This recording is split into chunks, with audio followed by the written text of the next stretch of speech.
The material in this video is for training purposes only. PHMSA does not endorse any company or practice. Nothing in this video is meant to imply that PHMSA considers any depicted practice to be unsafe or in compliance. All copyrights, trademarks, and registered trademarks are the property of their owners.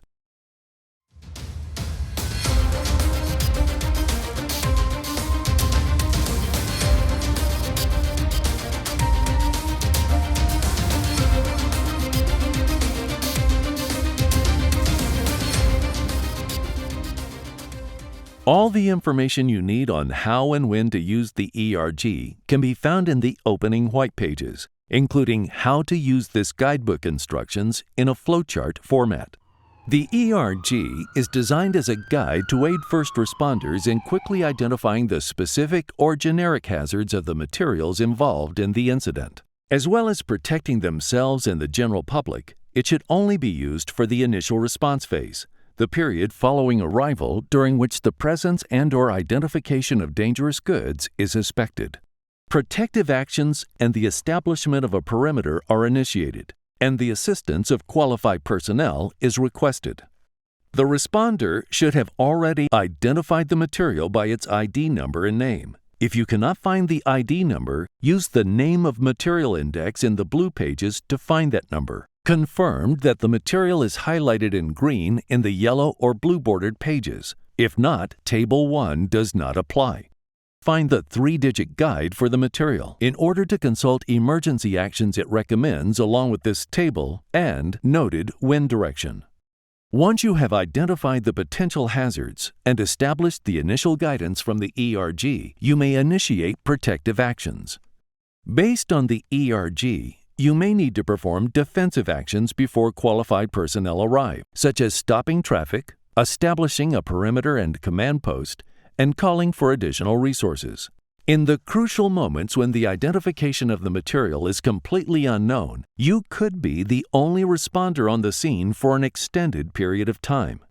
You will need to use any and all available visual identification clues to safely approach the scene: vehicle, container, placards, smoke color, victims on ground. Again, risk assessment must begin at a distance. In the very best case scenario, upon arriving on an incident, you will have the shipping paper available to you with the necessary pieces of information you need to react immediately and decisively. Most often, there will be only parts of the information available, depending upon the nature of the incident. The appearance of colored smoke, a vapor cloud, or people who collapsed with no apparent cause may be your very first clue to the presence of hazmat. The shape of the container may be another clue from a distance to indicate a vehicle is carrying hazmat. As a last resort, you could use the road and rail car information chart in the white pages. As you get closer, you may be able to see only the color of a placard or other markings on the vehicle. So in cases where you cannot advance any further, you can still locate an orange section for response guidance, even if you only have the vehicle shape or the color of the placard. The size up starts with dispatch. From the initial report of an incident, every observation on scene will add critical data points to an unknown situation. Each will help you make necessary decisions. In these decisions, you will be guided to the orange section, which leads you to safety and protective actions instructions. The more thoroughly you understand how to use the Emergency Response Guidebook, the more you can significantly influence the successful outcome of an event. Your ability to assess the situation, identify the hazards, secure the scene, and begin using the ERG to inform your corrective action decisions after placing a call for assistance is imperative. On page 1 of the ERG book version, you will find a decision tree that will guide you through making critical assessments. Get to know this process well ahead of an incident, and practice finding example hazards with others. On the scene in the midst of a crisis is not the right time. It is important to note that using the ERG digital app in place of the book will take significantly less time. Always use the digital app where possible, as regular updates to the app will include new information and protocols that may not be found in the book version. This is how to use the decision tree to assess a hazmat situation. First, start with the question block located in the top left corner. Do you see an explosive placard or label? Follow your yes or no answer to the adjacent block and the next question. In some cases, the chart will have you answer a previous question again after obtaining additional information. Once enough information has been found, the decision tree will guide you to the correct section within the ERG book to begin further assessments. If you see a placard with text or numbers in the middle section, there will be a hazard class number at the bottom. Reference the placard's page and then go to the corresponding orange guide for instructions. For a complete listing of hazard classes, refer to page 6 in the white pages. You may also occasionally see a double orange panel. The top is used on some intermodal bulk containers and is referred to as the hazard identification code. And below that is your 4-digit identification number. In a rescue situation, you must always assess and measure a risk assessment before acting. If possible, use binoculars to survey the hazard.